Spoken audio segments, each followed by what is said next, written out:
Katolik dan Kristen Protestan, keduanya merupakan agama yang sama-sama menyembah Tuhan yang sama, yaitu Yesus Kristus, tetapi memiliki prinsip iman yang berbeda.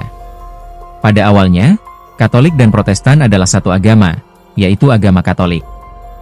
Tapi kok bisa ya? Sekarang terpecah menjadi dua kepercayaan? Nah, kita akan membahas alasan perpecahan gereja Katolik dan gereja Protestan dalam video ini. Pernah mendengar nama Martin Luther? Martin Luther merupakan sosok di balik perintis reformasi Protestan. Reformasi terjadi dikarenakan adanya protes dari Martin Luther, dari perbuatan menyimpang dari para atasan gereja Katolik. Martin Luther menganggap bahwa peraturan gereja Katolik sudah tidak berjalan dengan semestinya dari Alkitab dan telah terjadi penyimpangan dari ajaran dari Tuhan. Oleh karena itu, ada beberapa hal yang diprotes oleh Martin Luther. Terus, apa saja yang diprotesnya?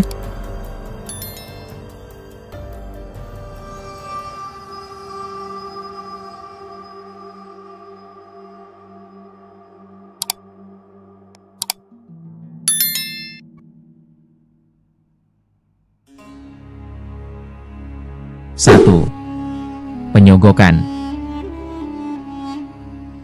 Pada saat itu, para petinggi gereja Katolik banyak yang melakukan praktik penyogokan untuk mendapatkan kekuasaan dan kedudukan sosial yang sangat tinggi.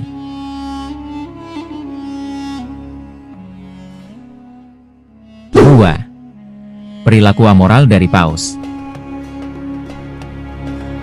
Dalam kedudukan atau hierarki gereja Katolik, seorang Paus merupakan sosok yang sangat dihormati dan menjadi teladan bagi umatnya. Paus merupakan pimpinan tertinggi dalam struktur organisasi gereja.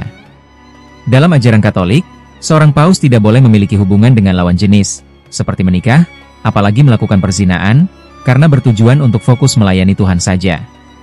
Maka ada istilah yang dikenal sebagai hidup selibat. Tapi, pada saat itu ternyata terdapat Paus Alexander ke-6 yang mempunyai hubungan terlarang dengan seorang wanita, dan menghasilkan 8 anak dari hubungan di luar nikah tersebut. Hal ini tentu merupakan perbuatan yang sangat menyimpang.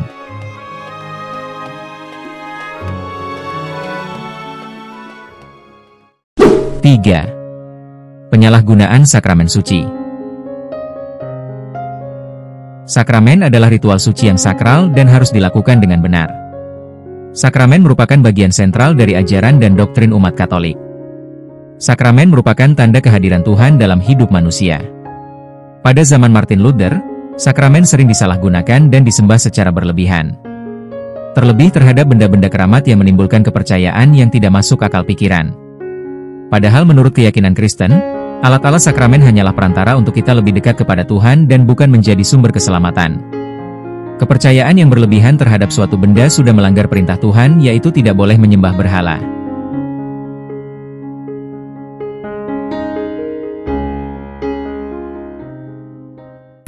4. Penjualan surat pengampunan dosa. Pada zaman itu, Paus Leo ke-10 memperjualbelikan surat pengampunan dosa di negara Jerman, dengan maksud mencari dana tambahan untuk membangun gereja Katolik yang megah. Pada saat itu, Jerman merupakan negara yang mayoritas penduduknya adalah petani, dan mempercayai benda-benda keramat, serta agama Katolik memiliki pengaruh yang sangat besar. Hal ini tidak sesuai dengan ajaran Alkitab, di mana dalam mendapatkan pengampunan dosa itu hanya bisa didapatkan dan diberikan oleh Tuhan saja, tidak ada hal lain yang dapat merubahnya. Penjualan surat pengampunan dosa ini dianggap sebagai tindakan korupsi yang berdosa.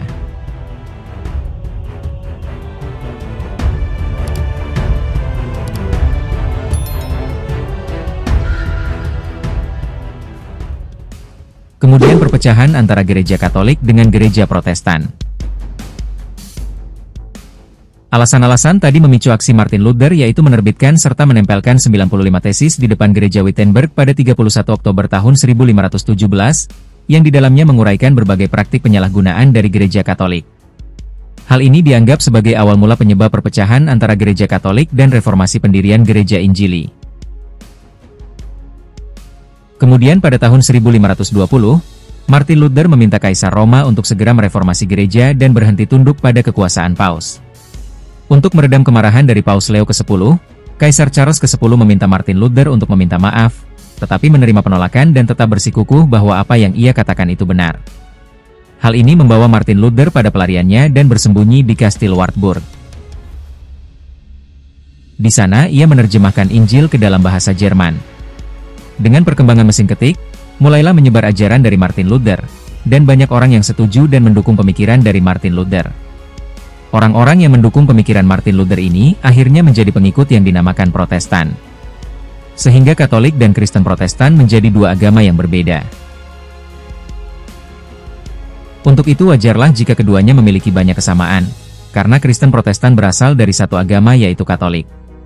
Tetapi perlu diingat, bahwa Katolik dan Kristen Protestan tetap memiliki pendiriannya masing-masing, dan tidak dapat disatukan.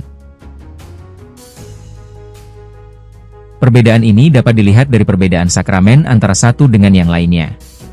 Sebagai umat manusia yang diajarkan untuk selalu menjaga perdamaian dan cinta kasih terhadap sesama, perpecahan dari kedua agama ini tidak boleh dijadikan sebagai ajang untuk menjelek-jelekan satu sama lain, melainkan menjadikan kita sebagai umat manusia untuk belajar dari kesalahan-kesalahan yang telah dilakukan para petinggi-petinggi gereja, dan tidak mengulanginya lagi di zaman sekarang ini. Mari sama-sama membangun dan memperkuat iman sesuai dengan ketentuan yang berlaku dari kepercayaan masing-masing. Bagaimana menurut kalian? Ada tambahan? Silahkan tulis di kolom komentar ya.